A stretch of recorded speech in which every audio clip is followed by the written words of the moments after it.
Welcome to the Lavesh Pillay Show. My name is Lavesh and I am your host. Don't forget to subscribe and smash the notification button if you want to stay up to date with Formula One race news. In this episode, we get into race details, some of Max Verstappen's records, and the Ferrari newcomer, Ollie Bearman. I can't believe that we're already done with the second Grand Prix of 2024. We got to witness one of the fastest circuits of the season when we made our way down to Saudi Arabia this weekend. Now, this Grand Prix is something special, as the circuit is a bit more complicated with 27 turns across the circuit, which makes it the most turns we shall see on one circuit for the entire season. If we decide to go to the start of the race weekend and have a look at FP1, we get to see just how tricky this circuit is. Thursday started off with Max Verstappen finishing off on top of the first practice. We also saw Lance Stroll's car have a nibble at one of the walls before recovering and continuing the session. In the words of Charles Leclerc, the track was like Mario Kart, with plastic bags everywhere. Okay, in all fairness, the track had literal plastic bags on it. When we got to the second practice session, Hamilton had a nice slide across the circuit at one of the turns, but managed to recover nicely. On one of the later laps at turn 27, Max touched the wall slightly, but stayed as calm as ever and kept going without much issue. After that, Valtteri Bottas spun out at turn 1, which had him facing the wrong way. He then turned his car around and carried on with the practice. Yep, rather anticlimactic. Sargent had to pull out some advanced driving skills to avoid a rather slow-moving pair of Sainz and Hamilton. According to Hamilton, he was trying to get out of the way for Sainz to pass, but clearly Sargent did not get the memo and came at quite a speed around the corner. In FP3 at turn 8, Zhou Guanyu went in too fast and had a very hard interaction with a wall, causing significant damage to his car. This resulted in a red flag. Probably the biggest news to come out of this weekend, though, was the withdrawal of Carlos Sainz from the Grand Prix. This was as a result of him being diagnosed with appendicitis and required surgery to be performed. This resulted in an F1 debut coming for Formula 2 driver Oliver Bearman. The 18-year-old is the third youngest driver to race in a Grand Prix, behind Max Verstappen and Lance Stroll, who were also incidentally in the race, and who also incidentally made some news during the race. With only moments before qualifying, Bearman had very little time to get used to the Ferrari that he was going to race on Saturday. We shall get to Bearman's performance a bit later. Now, qualifying saw Zhou Guanyu having to sit out the session due to the previously mentioned damage that his car sustained in FP3.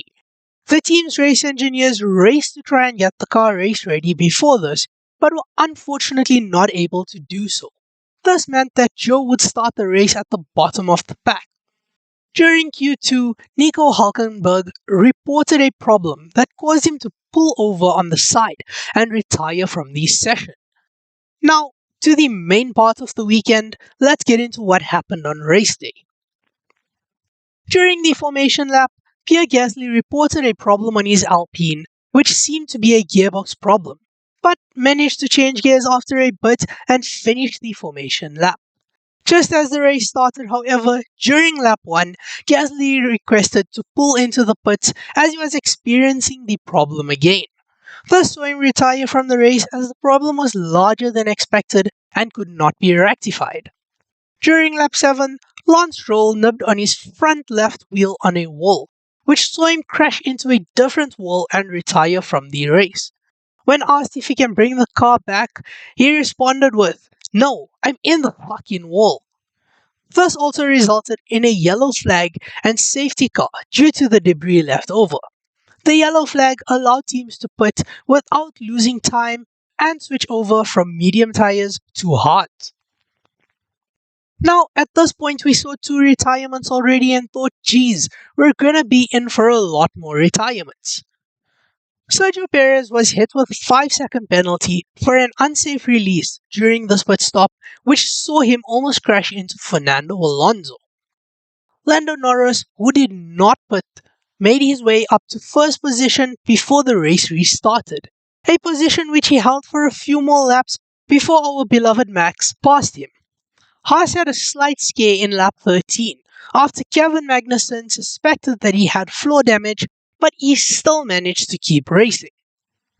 Magnussen also received two 10-second penalties, one for a minor collision with Alex Albon and the other for leaving the track and gaining an advantage. One of the best parts of this race for me personally was the fight for 12th position between Tsunoda, Magnussen, Ocon, Albon, and Sargent. Yes, that's 5 drivers fighting for one position. It was so close, the potential for a pile-up was just hovering over everyone's heads. Piastri and Hamilton had a wild night fighting over 5th place for most of the second half of the race. However, Hamilton fell down to 9th by the end of the race, and Piastri closed off at 4th, with Fernando Alonso coming in with 5th place. 6th went to George Russell. If you were wondering how Carlos Sainz was doing after his surgery, he was seen walking around the paddock watching the race with the rest of the team. Now, let's talk about Sainz's replacement, Ollie Bearman. Bearman is the youngest ever British Formula 1 driver at 18 years, 10 months and 1 day old. This also makes him Ferrari's youngest ever driver. 2023 was Bearman's debut season in F2, in which he won 4 of his races. So racing in F1 the very next year is something spectacular for the youngster. Now, despite being the youngest driver on the track and only having driven the car for Q1 and Q2, Bearman pulled out a magnificent performance that had people's jaws dropping. The Brit managed to finish 5 places higher at 7th from his starting grid position of 11th. This makes him the 68th driver to score points on his debut race. He showed that he belongs in F1, and I really think that we will see him being signed to a team next year. Now, speaking of young drivers, Verstappen has hit 100 podium finishes.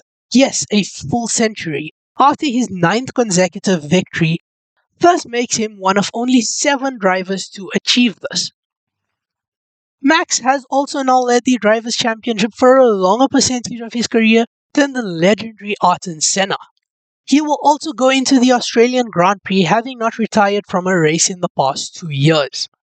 Lewis Hamilton has gone without a top 6 finish in the past 5 years, and so I am going to say it again, he just needs to retire now.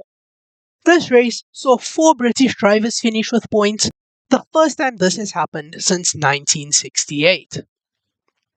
If you enjoyed this episode, don't forget to like, subscribe, and share with your fellow F1 friends. Thank you for listening to the Lavesh Ballet Show. My name is Lavesh, and I hope to see you in the next episode.